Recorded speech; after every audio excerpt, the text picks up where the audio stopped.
देखिए बच्चों, ये मैं नहीं बोल रहा हूँ, आपकी मध्य प्रदेश राज्य शिक्षा केंद्र भोपाल द्वारा जारी की गई बुक बोल रही है, ठीक है, जीपीएस। अब देखिए बच्चों, जब ये मध्य प्रदेश ने जारी की है और मध्य प्रदेश राज्य शिक्षा केंद्र ने, तो इसमें कुछ ज़्यादा ही इंपॉर्टेंट क्वेश्चन होंगे या यहीं से पेपर बनने वाला है, तो इसको मैं आपको पूरा सोल्व करवाने वाला हूँ।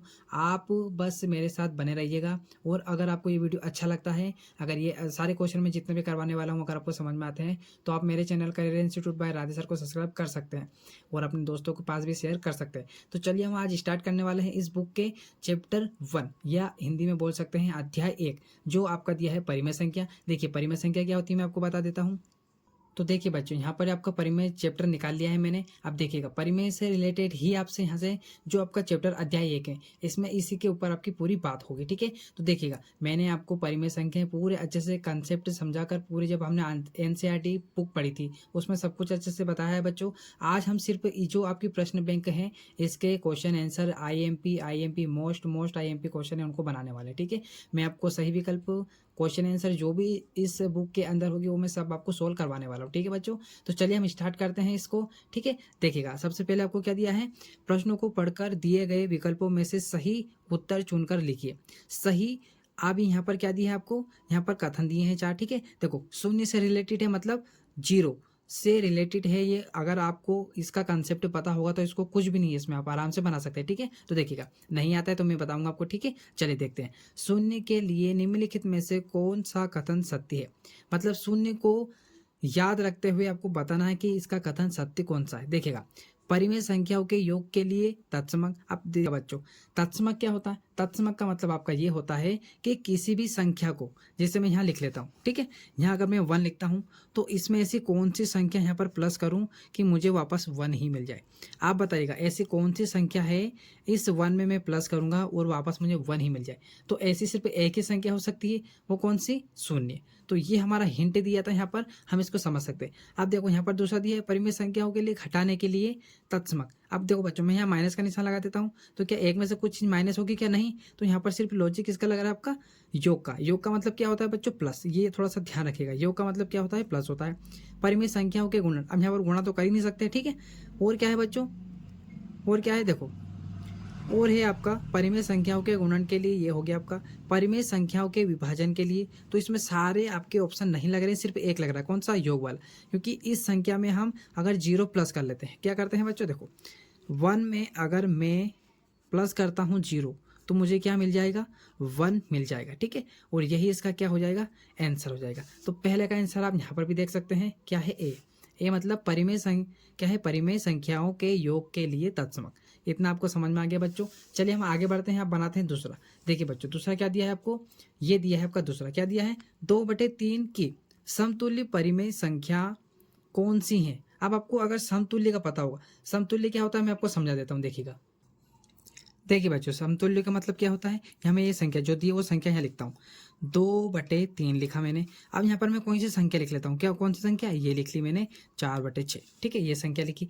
अब क्या ये समतुल्य है, क्या इस संख्या के समतुल्य है, क्या समतुल्य है क्या बच्चों, नहीं है, ये बोलेंगे आप, पर ये समतुल्य है। कैसे है बच्चों, मैं आपको समझाता हूँ। देखो, अगर मैं इसको काटता हूँ, 2 को 2, 2 दूनी 4, 2 तिया 6, तो आपका क्या निकल के आएगा, जो यहाँ पर हमको दिया है ना। अब आपको ये मैं देखो, यहाँ पर हमको सिर्फ क्या है, क्वेश्चन आपके ऑप्शन में दिया था, पर आपको समतुल्य का मैं लॉजिक बता देता हूँ कैसे निकालते हैं। जैसे आपको जो भी संख्या दी है, हमको दिया था 2/3, आपको समतुल्य इसका पता करना है। तो क्या करेंगे कि इसमें किसी भी संख्या का आप 2, 3, 4, 5 जो भी चाहे वो संख्या यहाँ पर लिख सकते हैं और उसका गुणा कर दीजिए। देखो, ऊपर गुणा कर रहे हैं, नीचे भी उसी संख्या का करना है, ऐसा नहीं कि अलग अलग करना है। जो भी 1 से लेकर 100 तक है आपकी गिनती, उसमें से कोई सी भी संख्या का आप गुणा करिएगा, आपको समतुल्य मिल जाएगा। कैसे, देखो, अब मैं 5 का 2 से करूंगा तो क्या आएगा, 10, 5 का 3 से करूंगा तो 15। अब मैं अगर इसको वापस काटता हूँ तो देखो, 5 5, 5 दूनी 10, 5 3 15, तो वापस हमारा यही निकला कि नहीं निकला बच्चों, निकल गया ना। तो समतुल्य का मतलब ये होता है। तो अगर आप कहीं भूल जाएं तो आप यहाँ पर रख कोई सी भी संख्या रख कर देखिएगा और उसको काटिएगा, आपको वही आंसर वापस मिल जाएगा, ठीक है। आप यहाँ पर ऐसा नहीं मैंने 5 रख दिया, आप कोई सी भी संख्या रख के देखिएगा। मैं यहाँ दूसरी संख्या रख लेता हूँ, आप अपनी मनपसंद संख्या यहाँ रख सकते हैं, ठीक है, पर रखना ऊपर नीचे दोनों एक ही संख्या, ठीक है। अब देखो, इसको सोल्व करते हैं, 6 कुछ 6 दून 12, 6 कुछ 6 दून 12, 6 3 18। अब इसको काटते हैं, तो 4 से काट दे देंगे, चलो 3 से काट देते हैं, 3 चुकू 12, 3 में बन जाए 3 छंग 18, आया वही संख्या। और काटना चाहे तो और आंसर आ जाएगा, 2 को 2 दूनी 4, 2 तिया 6, ठीक है, आया समझ में, वापस आ गया। तो ये है आपका समतुल्य, ठीक है। तो इस प्रकार आप समतुल्य के क्वेश्चन आराम से बना सकते हैं बच्चों, ठीक है। चलिए अब हम आते हैं आपके तीसरे क्वेश्चन पे। तो आपका दूसरे का क्या हो जाएगा बच्चों, ये वाला आपका ऑप्शन हो जाएगा, ठीक है। चलेगा, अब हम बनाते हैं तीसरा। देखो बच्चों तीसरा क्या दिया है, तो तीसरा दिया है अपने को, निम्नलिखित में से कौन सी संख्या अपने मानक रूप में। मानक रूप क्या होता है बच्चों, मानक रूप के मैं आपको डेफिनेशन बता देता हूँ, है ना। मानक रूप का मतलब ये होता है कि जो संख्या नहीं कट पाएगी वो क्या होगी, मानक संख्या। जैसे यहाँ 20 बटे क्या दिया है, 20 बटे 30 दिया है, ठीक है। अब इसको सोल्व करके बता देता हूँ। तो देखो बच्चों ये कट जाती है, तो क्या है कटने पर 2/3, पर यहाँ पर 1/2 दिया है अगर, है ना, 1/2, तो क्या ये कट सकते क्या, नहीं। मैं लिखता हूँ 5/10, ये कट सकता है। तो ये क्या है, मानक संख्या, मानक संख्या नहीं है, ठीक है। क्या नहीं है, मानक संख्या नहीं है, ठीक है। जो नहीं कट सकती वो क्या है, मानक संख्या है। इतना समझ में आया बच्चों, बहुत इजी क्वेश्चन है। आपको सारे क्वेश्चन अगर आप अच्छे से देखेंगे इस वीडियो को तो आपको समझ में आ जाएंगे, ठीक है।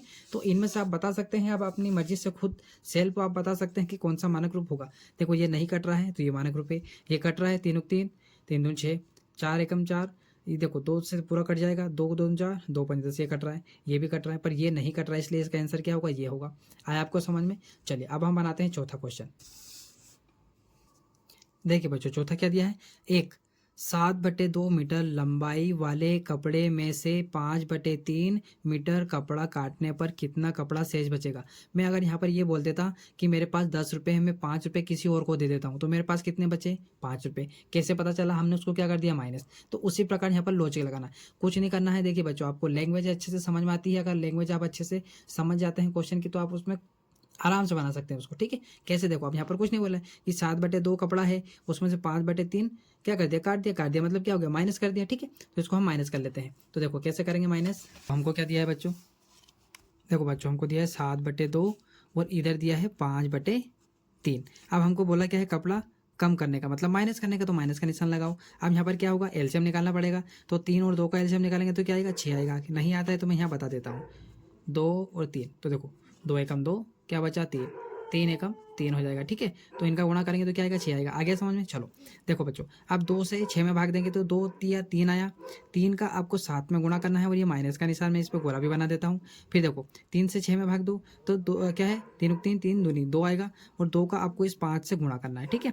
अब देखो 7 से 3 का गुणा करेंगे तो क्या आएगा, 21, ठीक है। फिर ये माइनस का निशान, फिर 5 × 5 5 दूनी 10, और बटे में क्या चल रहा है आपका, 6 चल रहा है, ठीक है। अब देखो बच्चों अब कैसे सोल्व करेंगे, माइनस का बोला तो माइनस कर देते हैं। तो देखो 21 में से 10 गया तो कितना बचा, 11, और 11 के बटे में क्या है यहाँ पर, 6, ठीक है। तो ये हमारा फुल एंड फाइनल आंसर हो जाएगा, ठीक है। आया समझ में, बहुत इजी क्वेश्चन, मैंने बोला ना बच्चों, आप अपनी लैंग्वेज अच्छे से पकड़ रखिए, लैंग्वेज पर क्वेश्चन को 3 से 4 बार पढ़िए, आपके क्वेश्चन आराम से बना लेंगे आप, ठीक है।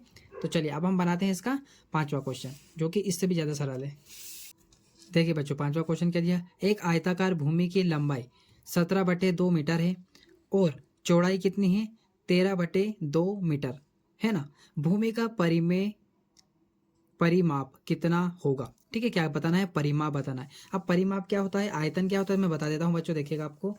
देखिए बच्चों आयतन आपने देखा होगा, ठीक है। इस प्रकार का आपका आयतन होता है, जिसकी ये भुजा जितनी होती है उतनी ही ये होती है, जितनी ये होती है जितनी ये होगी, ठीक है। मतलब ये 2 है तो ये भी 2 रहेगी, ये 5 है तो ये भी 5 ही रहेगी, ठीक है। इतना आपको पता होगा। इसका सूत्र क्या होता है बच्चों, तो 2 कोष्टक में लंबाई गुणित चौड़ाई, ये सूत्र याद होगा तो आप इसको बना देंगे। कैसे, चलिए इसको बनाते हैं।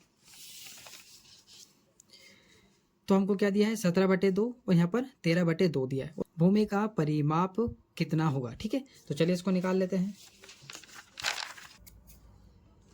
देखिए बच्चों क्या दिया है, 17/2, तो यहाँ क्या लिख लेंगे, 17/2, ठीक है। अब हमको क्या करना है, यहाँ लिखेंगे हम, क्या लिखेंगे बच्चों, 13/2, ठीक है। अब इनके बीच में निशान किसका लगा है, हमको ये पता नहीं हो रहा है, तो हमको क्या निकालना है, परिमाप। तो हम इसको क्या करते हैं, यहाँ पर बच्चों लगा लेंगे प्लस का निशान, क्योंकि क्या करना है अपने को, परिमाप निकालना है। तो देखो बच्चों अब इनका निकालेंगे एलसीएम।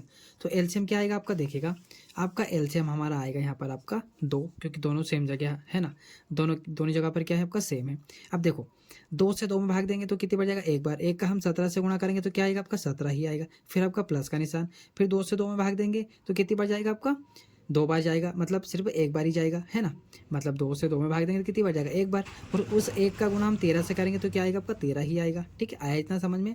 अब देखो बच्चों, अब नीचे तो 2 है, अब यहाँ ऊपर प्लस का निशान है, तो इन दोनों संख्याओं को प्लस कर लेते हैं। ठीक है, इन दोनों संख्याओं को प्लस कर लेते हैं। तो देखो क्या है आपका 13 और तो देखो 3 और 7 कितने होंगे, 10, उसका 0 कैरी का 1, फिर ठीक है 1 और 1 कितना होगा 2, और एक ये 3 बटे में क्या है 2, है ना, 2 हो गया।